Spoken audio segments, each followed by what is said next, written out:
On April 10, 1912, the largest and most luxurious ship in the world left Southampton, England. People stood on the docks waving handkerchiefs, cheering as the giant ship slowly pulled away. It was called Titanic. Newspapers said it was a miracle of modern engineering. Some even called it unsinkable. For the passengers on board, it was not just a journey across the Atlantic, it was a symbol of hope, power, and a new future. On the upper decks walked millionaires dressed in silk and diamonds. Below, in third class, families crowded together with simple bags and big dreams.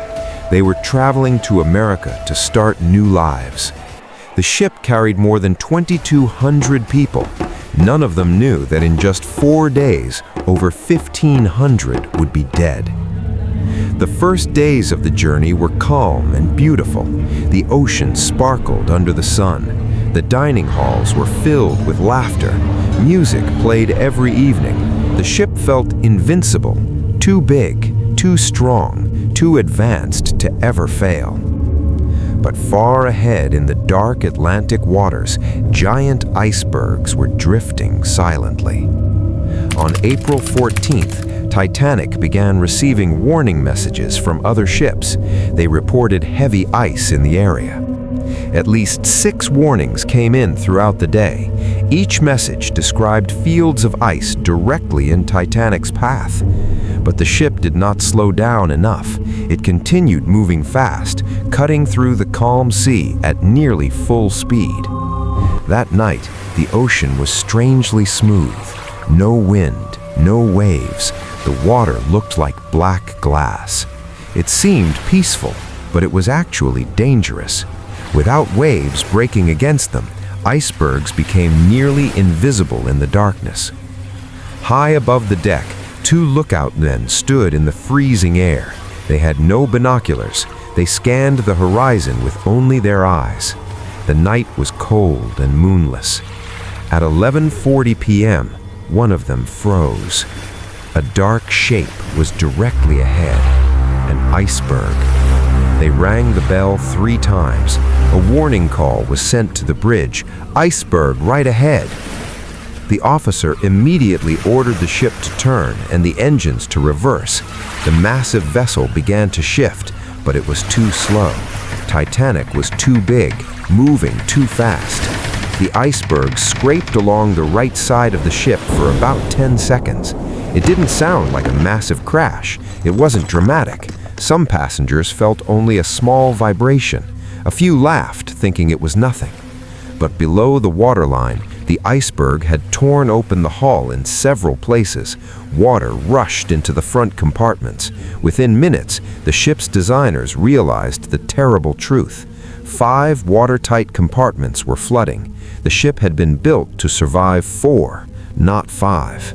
Titanic would sink.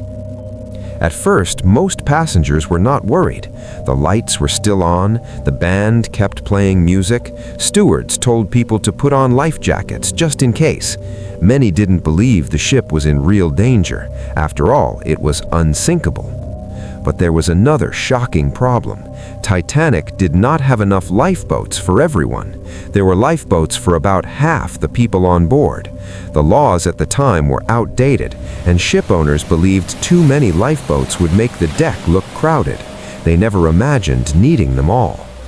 As the crew began loading women and children into the lifeboats, confusion spread. Some boats were lowered half empty because passengers refused to leave the warm, brightly lit ship for a small wooden boat in the freezing darkness. They felt safer staying on Titanic. Meanwhile, water continued to pour in. The front of the ship slowly began to dip lower into the ocean. Passengers could now feel the slope beneath their feet. The temperature dropped. Fear replaced disbelief. Around 1:30 a.m., panic began to rise. Third-class passengers struggled to find their way to the upper decks. Some gates had delayed their movement. Language barriers caused confusion. Time was running out. By 2 a.m., the bow of the ship was deep underwater. The stern lifted high into the air. Furniture slid across floors. People clung to railings. Some jumped into the sea. The freezing water was -2 degrees Celsius. It was so cold it felt like knives against the skin. A person could survive only a few minutes before their body shut down. At 2:20 a.m., the lights flickered once, then went out completely. In total darkness, Titanic broke apart. The front section disappeared beneath the surface. The back stood almost vertical for a few terrifying seconds, hundreds of people still holding on. Then it too slipped into the black ocean. The ship was gone. What followed was silence, broken only by screams.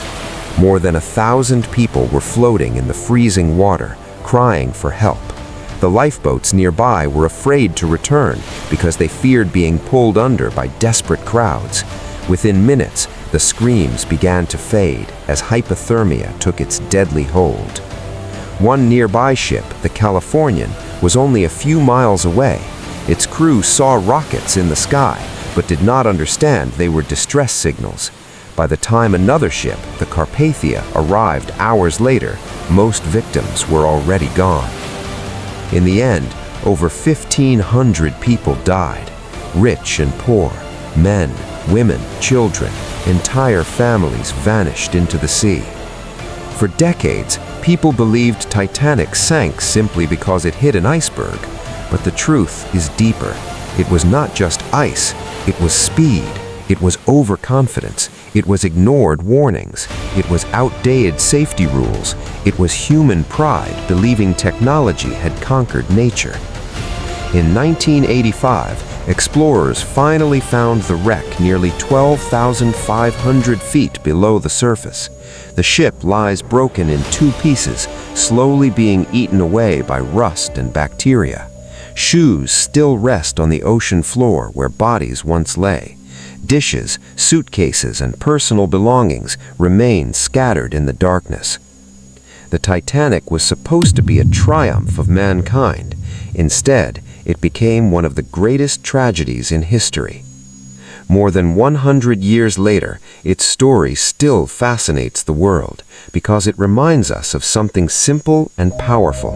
No matter how advanced we become, nature is always stronger. That night in April 1912 was not just a disaster, it was a lesson written in ice and water. And the Atlantic Ocean still keeps its secrets.